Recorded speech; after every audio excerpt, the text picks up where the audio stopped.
Hi masters. ముందుగా రోజుకొక మంచి మాట కార్యక్రమం వినేటువంటి శ్రోతలందరికీ కూడాను విజయదశమి శుభాకాంక్షలు అండి. దసరా అంటే సంవత్సరానికి వచ్చేటువంటి ఒకసారి వచ్చేటువంటి పండగ కానే కాదండి. ప్రతిరోజు ప్రతి ఇంట్లో సరదాగా సంబరాలు జరుపుకున్నటువంటి ప్రతి కుటుంబం కూడా నిత్యం దసరా పండుగేనండి. మరి అలాంటి ఆహ్లాదకరంగా, సంతోషకరంగా, ఆరోగ్యపరంగా ప్రతి ఒక్కరూ కూడా ఉండటమే దసరా పండుగ యొక్క అర్థం, పరమార్థం. అయితే మరి ఈ దసరా విజయదశమి రోజుని ఆధ్యాత్మికతపై నిత్య జీవితంలో రోజు ఎదురయ్యేటువంటి ఆ ప్రశ్నలు, వాటి సమాధానాలు కూడా మనం ఇక్కడ తెలుసుకుందామండి. మానవ జీవితం యొక్క ఉద్దేశం ఏమిటి? జీవితం యొక్క ఉద్దేశం అర్థం చేసుకోవటం అంత సులువు కానే కాదు. నా జీవితం యొక్క లక్ష్యం డాక్టర్ అవ్వటం, లేదా ఇంజనీర్ అవ్వటం, లేదా విజయాలు సాధించటం. అలాగే గొప్ప ఇంజనీర్ అవుతావు, నువ్వు గొప్ప సైంటిస్టు అవుతావు అని కూడా చెప్తూ ఉంటారు. మొదట్లో ఇలాంటి జవాబులు బాగానే అనిపిస్తుంటాయి, కానీ తర్వాతే మనకు అసలైనటువంటి జవాబు దొరుకుతుంది. మానవ జీవితం యొక్క లక్ష్యం మన జీవితాన్ని తెలుసుకోవటమే. మనందరిలో ఉండేటువంటి ఆత్మ, దైవం ఇలాంటి పేర్లతో పిలువబడేటువంటి అంతర్గత అనుభవమే జీవితానికి అర్థం. మన శరీరం కదలికలతో సజీవంగా ఉందంటే అందుకు కారణం మనలోని సజీవ ఆత్మ చైతన్యమే. వాస్తవం ఏంటంటే శరీరం చనిపోయింది అంటే శవం నిర్జీవమైంది. మన శరీరం కదిలేది కేవలం మనలోని సజీవ చైతన్యం వల్లనే కదా. అందుకే జీవితానికి మాత్రమే విలువ ఉంటుంది. కాబట్టి జీవితాన్ని జీవం పైకి మరల్చుదాం. శరీరంలోని జీవం జీవితానికి మళ్ళితే అదే ఆత్మానుభూతి. తమను తాము తెలుసుకోవటం జీవితం యొక్క ఉద్దేశం. అంటే అర్థం మనలో ఉన్నటువంటి ఆత్మానుభూతిని పొందటమే, ఆ అనుభూతి స్థిరంగా ఉండటమే. ఈ మాటలోని అంతరార్థం మనల్ని మనం తెలుసుకోవటం, మన నిజతత్వం, మన నిజ స్వరూపం తెలుసుకోవటమే. ఎందుకంటే మనకి శరీరం లభించింది కేవలం మన నిజతత్వాన్ని గ్రహించి మనలోని జీవాన్ని వ్యక్తం చేయటానికి. మన జీవితానికి నిజమైన అర్థం గ్రహించినప్పుడు మనం జీవించే కళను కూడా అర్థం చేసుకుంటాం. మనం చాలాసార్లు అనుకుంటాం, మనకి ఎవరైనా జీవించే కళను నేర్పితే బాగుంటుంది కదా అని. కానీ మనం జీవించే కళను నేర్చుకోవాల్సినటువంటి అవసరం లేనేలేదు. జీవితంగా మారితే చాలు. దీని అర్థం స్థూల శరీరంపై నుంచి మన దృష్టిని మరల్చాలి. ఇప్పటిదాకా మనల్ని శారీరకంగా భావించుకొని జీవించాం. తరచూ మనం మనల్ని మన శరీరంతోనే గుర్తించాం. ఆ వ్యక్తి నాతో ఇలా అన్నాడు, అతడు నాతో అలా చెప్పాడు, నన్ను పొగిడాడు, నన్ను వెక్కిరించాడు, నన్ను అవమానపరిచాడు అంటుంటాం. అయితే ఇదంతా మనకు జరగలే, మన శరీరానికి మాత్రమే జరిగింది. చూడండి మిత్రులారా, ఈరోజు జీవం వైపు మళ్ళటం అనే భావన అర్థం చేసుకోవడానికి ప్రయత్నిద్దాం. అది చాలా కష్టమైనది కూడా, కానీ అర్థం చేసుకోవడానికి ప్రయత్నిస్తే క్రమంగానే అనుభూతి చెందుతూనే ఉంటాం. మనలోని చైతన్య స్థాయిలు 7. ఈ 7 స్థాయిల గురించి ముందుగా తెలుసుకోవాలి. 7వ స్థాయి లేదా అత్యున్నత స్థాయికి చేరాక ఇంకొకటి మిగులుతుంది.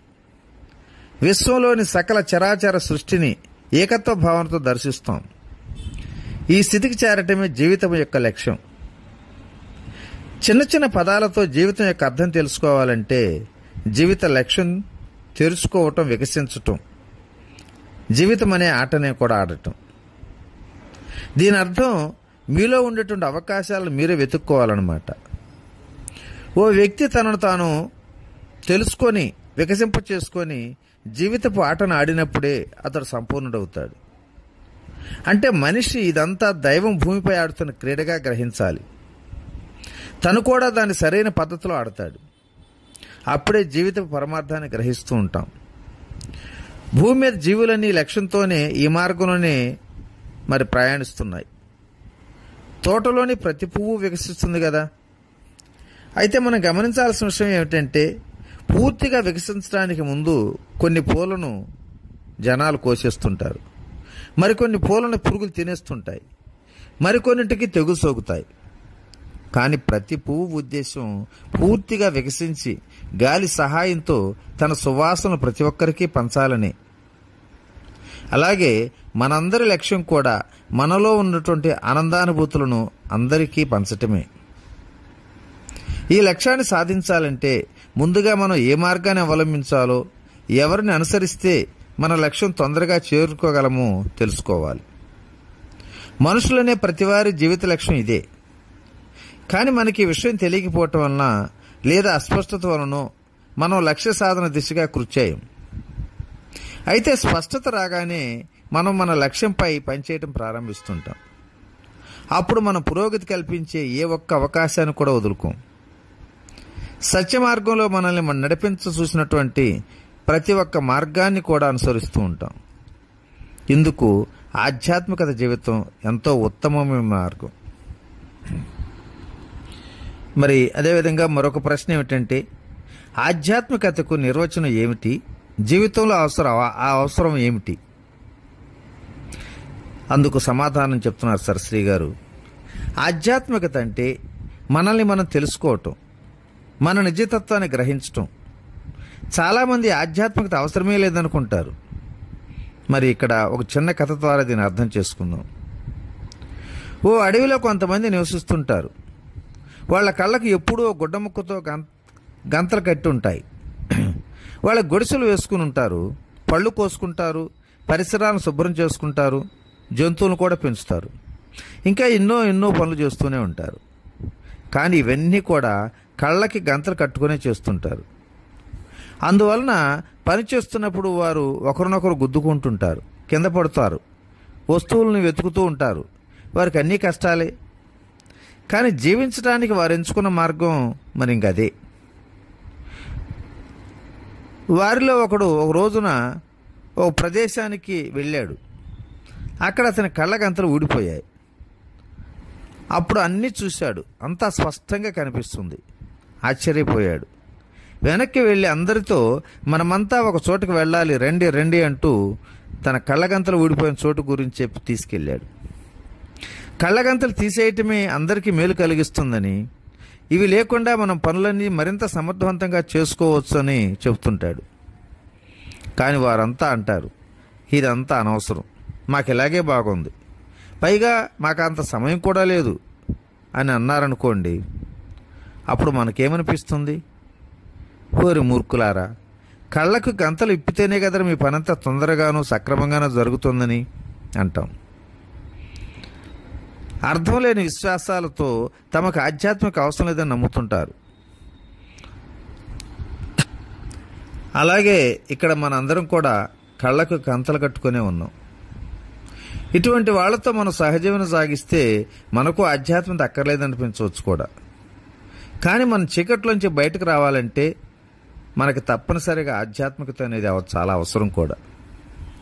వాస్తవానికి మనకు ఆధ్యాత్మికత అంటే ఏమిటో తెలియదు కాబట్టి దాని అవసరం గురించి ప్రశ్నిస్తుంటాం.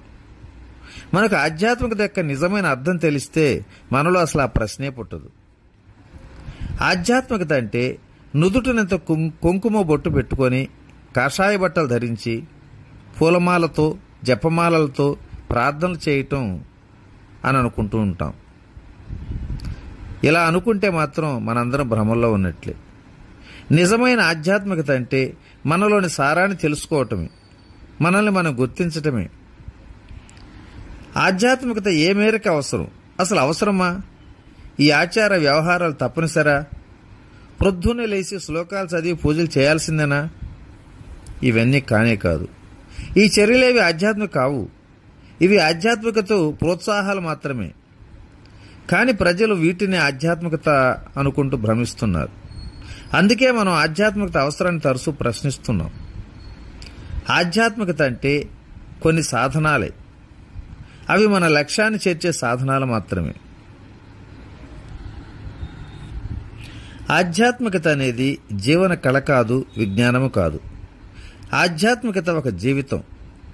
సంస్కృతంలో ఆధ్యాత్మ అంటే సృష్టి ఏర్పడక ముందే ఉన్న నాశలోని వాస్తవం అనేది. సృష్టి కానీ సృష్టికర్త కానీ లేనప్పుడు ఉన్నది ఒక్కటే కదా, అదే ఏకత్వం. ప్రజలందరూ కూడా ఆధ్యాత్మికత అంటే ఆచారాలని భ్రమిస్తుంటారు. కొన్ని ఆచారాలు, పద్ధతులు లేదా కొన్ని కళలను ఆధ్యాత్మికతగా భావిస్తారు. ఆధ్యాత్మికత సూచించే ఎన్నో నిర్వచనాలు కూడా ఉంటాయి. నిజమైన సమాధానం ఏంటంటే ఆధ్యాత్మికత విజ్ఞానం కాదు, అది ఒక జీవన సారం లాంటిది. మరి ఈరోజు ఈ సత్యాన్ని ఇంతటితో విరమించుకుందాం. రేపటి రోజుని మరికొన్ని ప్రశ్నలు, వాటి సమాధానాలు కూడా తెలుసుకుందాం. ఓకేనా? ఓకే. ఇట్లా మీ రామిరెడ్డి మానసరావు. Thank you.